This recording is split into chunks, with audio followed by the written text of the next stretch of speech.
வாழ்க்கை கதை 55வது நாளுக்கு உங்க எல்லாரையும் வரவேற்கிறேன். என்னடா 10 நாளா வீடியோவே காணா, என்ன கதை அப்படின்னு சொல்லிட்டு கேட்கறது எல்லாமே கேக்குது. ஒன்னும் இல்லைங்க, 10 நாளா போன் டிஸ்பிளே உடஞ்சிருச்சு. உடையெல்லாம் இல்லைங்க, நல்லா தாங்க இருந்தது. அதுவே ஆட்டோமேட்டிக்கா போன் டிஸ்பிளே போயிருச்சு. அது என்னன்னு தெரியல. உங்களுக்கும் சொல்றேன், ஐபோன்லாம் வாங்கினீங்கன்னா டிஸ்பிளே மாத்தணும் அப்படின்னு நீங்க போனீங்கனாலே 50,000 60,000 சொல்லுவாங்க. அது எல்லாத்துக்குமே ரெடியா இருந்தீங்கன்னா நீங்க ஐபோன் வாங்குங்கப்பா.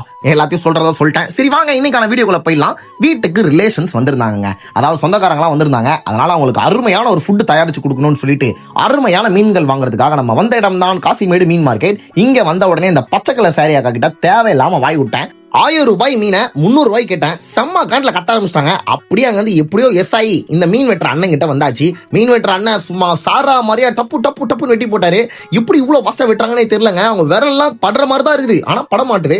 அது ஒரு மஜாவான ஒரு வித்தம் தான் வச்சுக்கோங்களேன். அண்ட் தென் எனக்கு ஒரு சந்தேகங்க, என்னன்னா வடச்சென்னை பீப்பிள் எல்லாருமே வந்து வெட்டுறதும் குத்துறதும் கஞ்சா அப்படி இப்படின்லாம் காட்டுறீங்க படத்தங்கள்ல. பட் அப்படி கிடையாது. எல்லாருமே ரொம்ப டீசென்ட் ஃபெலோஸ் தான். எல்லாருமே பேஷனேட்டா அவங்களோட கரியர்ல ஃபோக்கஸ் பண்ணி போயிட்டு இருக்கோம். ஸோ கொஞ்சம் வர படங்கள் கொஞ்சம் மாத்தி காட்டினீங்கன்னா கொஞ்சம் என்னங்க பண்றது, கொஞ்சம் அரசியல்லாம் பேச வேண்டியதா இருக்குது. சரி அது விடுங்க. இவன் என்னோட யூஎஸ் தங்கச்சிங்க, அமெரிக்கால இருந்து வந்திருக்கா. யூஎஸும் அமெரிக்காவும் ஒண்ணுதான்டா வெண்ண அப்படின்னு சொல்றது கேக்குது. சரி விடுங்க. இவ கூட ஒரு ஆர்கேவை போட்டு ஒரு ஃபிட் செக்கப் போட்டு வீட்டுல இருந்து ஜூட் விட்டாச்சு.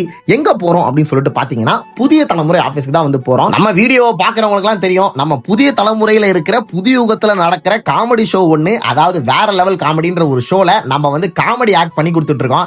அது வந்து கொஞ்சம் எல்லாருமே ரெகுலரா ஃபாலோ பண்றீங்கன்னா உங்களுக்கு தெரியும். அதுக்கான ஒரு ரிஹர்சலுக்கு தாங்க வந்திருக்கோம். ஸோ நம்ம தான் கொஞ்சம் லேட்டு. ஸோ லேட்டானே என்ன நடக்கும், டக்கு டக்குன்னு ரிஹர்சல் பண்ணுறதுக்கான ப்ராக்டிஸ்லாம் பட்டுன்னு பண்ணோம். பட்டுன்னு பண்ணாலும் எப்படி இருந்தாலும் அங்கே டேரக்டர்கிட்ட பண்ணி காட்டும் போது கொஞ்சம் சொதப்புவோம். அவரும் நிறையா அட்வைஸ்லாம் பண்ணாரு, இப்படி பண்ணுங்க இப்படி பண்ணாதீங்கன்னு சொல்லிட்டு. ஸோ அப்படியே இன்னைக்கு ரிஹர்சல்லாம் முடிச்சுட்டு இன்னைக்கு வீடியோ முடிச்சுக்கிறேங்க. பாய்ங்க.